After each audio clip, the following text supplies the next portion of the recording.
അതിന്റെ അർത്ഥം പറഞ്ഞു ഞാൻ ഇപ്പൊ മലയാളത്തിൽ പറയാൻ പോണ സംഭവം എന്ന് പറഞ്ഞാൽ, ഞാൻ കേരളത്തിൽ 20 കൊല്ലമായി താമസിക്കണത്. പക്ഷെ എൻ്റെ വീട് കേരളത്തിലുണ്ട്, എറണാകുളത്താണ് എൻ്റെ വീട്. പക്ഷെ എൻ്റെ സ്വന്തം വീട് വെസ്റ്റ് ബംഗാൾ നോദിയ കിഷൻ നഗർ എൻ്റെ വീട്. പക്ഷെ മുർഷിദാബാദില് ഒരു വെള്ളിക്കട സംഭവം എന്ന് പറഞ്ഞാൽ എല്ലാ മുസ്ലിംസും ഉള്ള എല്ലാ സംഭവങ്ങളും ഉള്ള ആൾക്കാർക്ക് വേണ്ടിയിട്ടാണ് ഞാൻ ഈ വാർത്തയിൽ വന്നേക്കാണത്.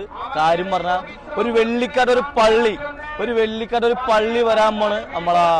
ഇതിന് പണ്ടൊരു പള്ളി ഉണ്ടായിരുന്നു. പക്ഷെ ആ പള്ളി എല്ലാരും ഇടിച്ച് തകർത്തി എല്ലാം സംഭവം ചെയ്തു. പക്ഷെ അതിനെക്കാട്ടും വീണ്ടും നമ്മളൊരു മുർഷിദാബാദിലെ MLA വീണ്ടും നമുക്ക് വേണ്ടി ബബ്രി മസ്ജിദ് വീണ്ടും പള്ളി വരാൻ പോവാണ്. അതിനുവേണ്ടി എല്ലാരും ദുആ ചെയ്യണം, എല്ലാരും കൂടെ നിൽക്കണം. എല്ലാ മുസ്ലിംസും ഉള്ള ആൾക്കാർ കൂടെ നിന്നാലും നമുക്ക് ജയിക്കാൻ പറ്റുള്ളൂ. പക്ഷെ മുസ്ലിംകള് ഒരു കാല് മുമ്പിലേക്ക് വെച്ച് അടുത്ത കാല് ബാക്കിലേക്ക് വെച്ച് നമുക്ക് ഒരിക്കലും മുമ്പിലേക്ക് പോകാൻ പറ്റില്ല. പക്ഷെ എത്ര ആൾക്കാർ നമ്മളെ കേരളത്തിൽ ഒരുപാട് ആൾക്കാരുണ്ട്.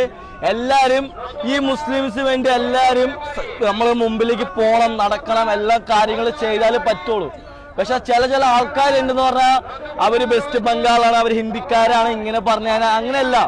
ഞാൻ കേരളത്തിൽ 20 കൊല്ലമായിട്ട് ജീവിക്കുന്ന വ്യക്തിയാണ്. 20 കൊല്ലം, എൻ്റെ വയസ്സ് 7 വയസ്സുള്ളപ്പോൾ ഞാൻ കേരളത്തിൽ ജീവിക്കുന്ന വ്യക്തിയാണ്. 20 കൊല്ലമായി. പക്ഷെ എല്ലാരും മുസ്ലിംസിന് കൂടെ നിന്നാലും നമുക്ക് മുമ്പിലേക്ക് പോകാൻ പറ്റുള്ളൂ. അപ്പൊ നമുക്ക് വേണ്ടി ബബ്രി പള്ളി വരാൻ പോവാണ്. നമ്മളെ മുസ്ലിം കേരള ഭാഷയിൽ പറയുന്നത് മുസ്ലിം പള്ളി, നമ്മളെ ഹിന്ദിയിൽ പറയാൻ മസ്ജിദ്, അതിന്റെ മലയാളത്തിൽ പറയുന്ന പള്ളി, മുസ്ലിം പള്ളി വരാൻ പോവാണ്. എല്ലാ മുസ്ലിംസ് ആൾക്കാർ, ഈ ഹിന്ദിക്കാരല്ല, മുസ്ലിംസ് തന്നെയാണ്, ഹിന്ദിക്കാരെ ആൾക്കാരല്ല. നിങ്ങൾ കൂടെ നിന്നാലും നമുക്ക് എല്ലാരും മുമ്പിലേക്ക് പോകാൻ പറ്റുള്ളൂ. ഇൻഷാല്ലാഹ് ഹോബേ.